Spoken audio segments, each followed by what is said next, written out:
this amazing ability when you were talking to him, that he seemed to focus all of his attention on you, and you felt this powerful presence of this man. He told me that he was a godly man who had chosen a different way of life. He took a knife and stabbed through the hand, basically sort of crucified her hand to the table.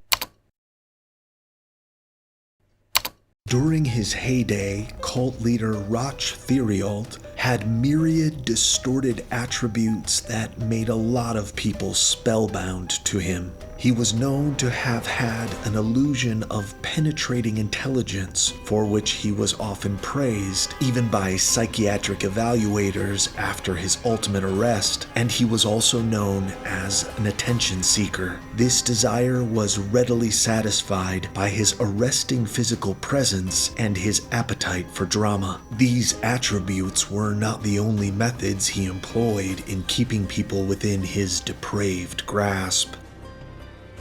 One such instance was when Maurice Grenier, one of his devout followers, began to talk about leaving. Theirault instructed Jacques Giguère, Maurice's husband, to cut off one of her toes with an axe as punishment. Giguère refused to hurt his wife, so Theirault began to taunt him. When Giguère began to cry, Theirault grabbed the axe and threatened to cut off all of Maurice's toes himself. Reluctantly, Giguère took the axe and severed one of Maurice's small toes. After that, Giguère became his main enforcer.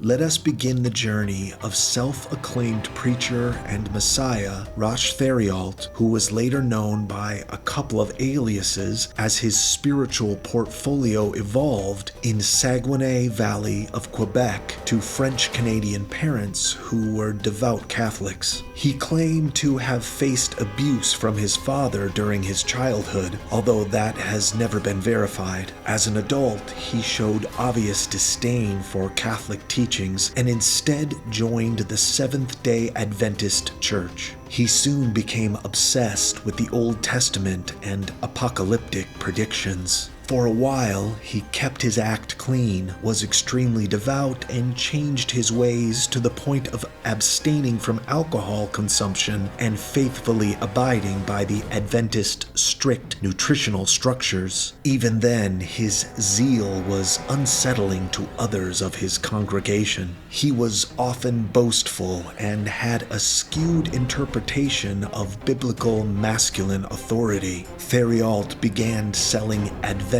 literature door to door. When he proved himself quite capable in this enterprise, church minister Zita asked Theirault to host workshops on smoking cessation, a traditional gateway for Adventist evangelism.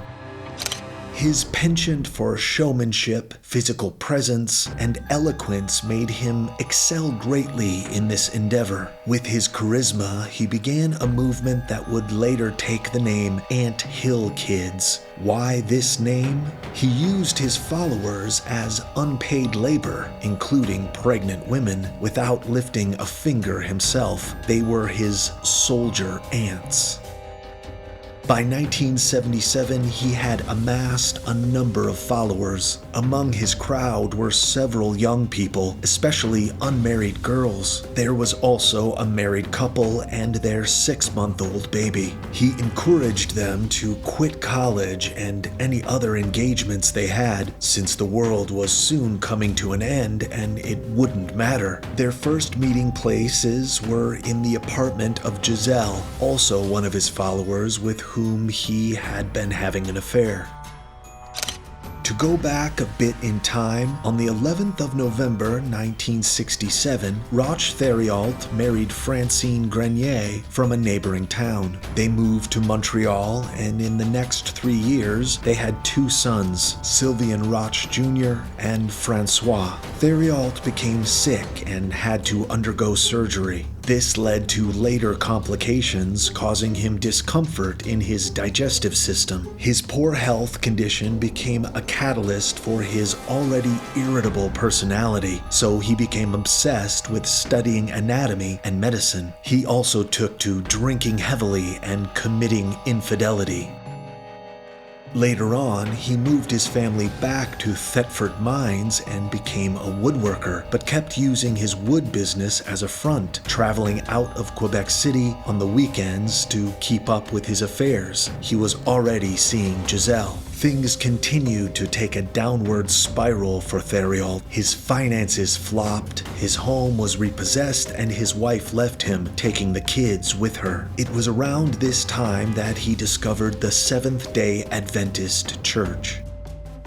Back to the present moment. Theirault attended an Adventist retreat on Lake Rousseau in 1977 in the woods of Muskoka, Ontario. There, he met Gabrielle Lavallee from Quebec and Yolande Guinibert from France. The natural landscape of Lake Rousseau made a huge impression on Theirault, so much so that at one point during the retreat, he went hiking by himself and climbed up on a rocky outcropping. He later alleged that he had a vision from God in which he was told that the place was holy ground.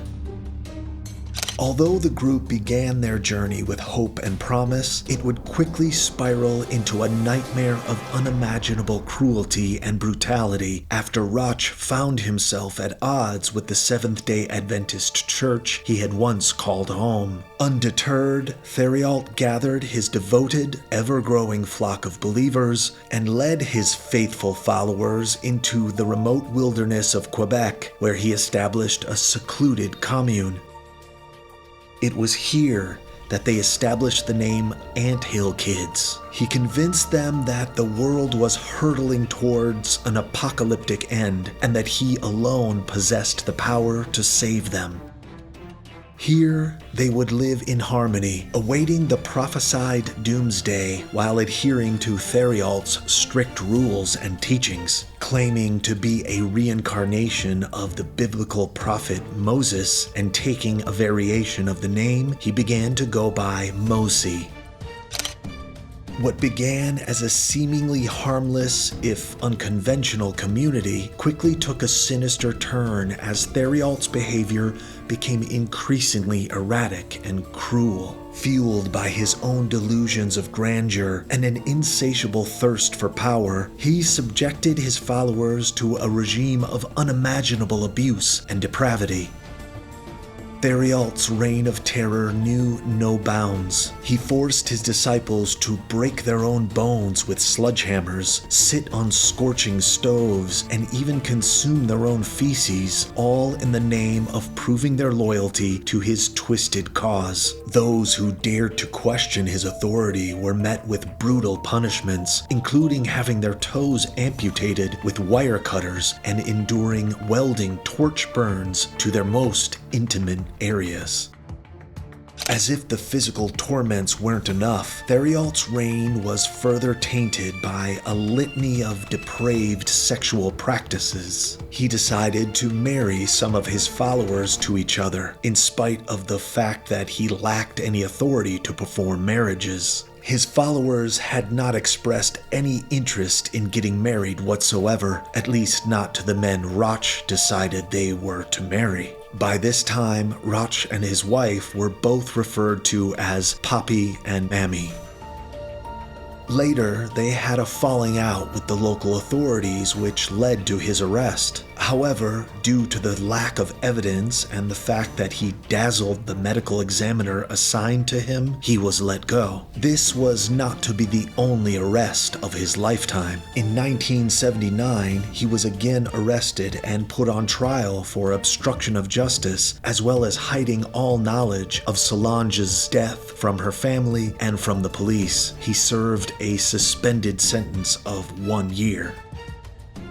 After his brief stint in jail, Theirault moved his cult to another location. He banned all the married couples from engaging in any sexual acts with each other, going further to declare all the marriages void, save for his and Giselle's. But it didn't stop there. Much to Giselle's dismay, he married all the women in his cult, forcing them into an almost constant state of pregnancy as he sought to repopulate the world in his his twisted image. He was recorded to have sired 26 children. These children were not spared from his perversions, with reports of young girls being forced to masturbate their depraved leader and participate in ritualistic sexual acts.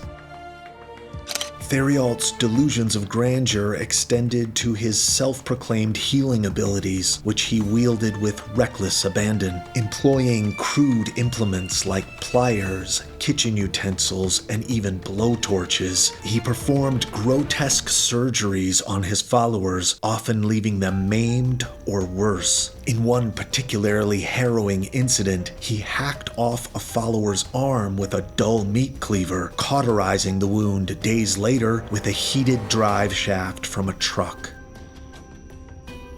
The horrors of the Ant Hill Kids cult were not confined to physical and sexual abuse alone. Theirault's delusional quest for power and control led to numerous tragic deaths, including those of innocent children. In a chilling act of depravity, Theirault once operated on a 2-year-old boy named Samuel Giguère, using scissors to mutilate the child's genitals in a misguided attempt to treat a urinary issue. Samuel bled to death the following day, his life snuffed out by the very man who claimed to be their savior. Another heinous crime saw Theirault perform a crude surgery on one of his wives, Solange Boilliard, as she complained of abdominal pain. In a grotesque display of his self-proclaimed healing powers, he punched her stomach, forced an enema tube into her rectum, and then proceeded to rip out parts of her intestines with his bare hands. Solange tragically succumbed to her injuries, her life cut short by the man she had once revered. Theirault desecrated the body of his deceased wife, Solange, removing one of her ribs and keeping it as a macabre souvenir, a chilling reminder of the depths of his depravity. As the years passed, the horrors of the Ant Hill Kids cult became too difficult to ignore. Authorities, alerted by a steady stream of escapees and disturbing reports, finally took action, raiding the commune and arresting Theirault and his most devoted followers. But before then, on July 26, 1989, Theirault became drunk. This was not an unusual event. Giselle, Claude, Francine, and Maurice, all members of his cult, snuck away to hide in nearby bushes, as they usually did on nights like these. Theirault lied to one of his members, Gabrielle, about examining a hand injury she had sustained from hard labor. He stabbed her hand with a hunting knife, pinning her to the table. Several minutes later, her hand had turned blue from blood loss. Theirault took a carpet knife and whittled away at her arm between her shoulder and elbow. He completely amputated her arm with a hunting knife and removed part of her breasts. Gabrielle managed to run away to a woman's shelter. On August 16, 1989, she made it to a hospital, concocting some story to explain the missing arm. The story wasn't plausible enough. Police were called and charges of aggravated assault were filed against Roch Theirault. But when police arrived on August 19th with a warrant for his arrest, the compound was deserted. Roch Theirault and several of his followers fled to Quebec. The others had gone home to their families. His spell over the poor lot had finally been broken. Theirault's reign of terror took its final turn when he was sentenced to life in prison for his countless crimes. However, even behind bars, his twisted influence persisted. Some of his former followers remained devoted to him and bore his children during prison visits.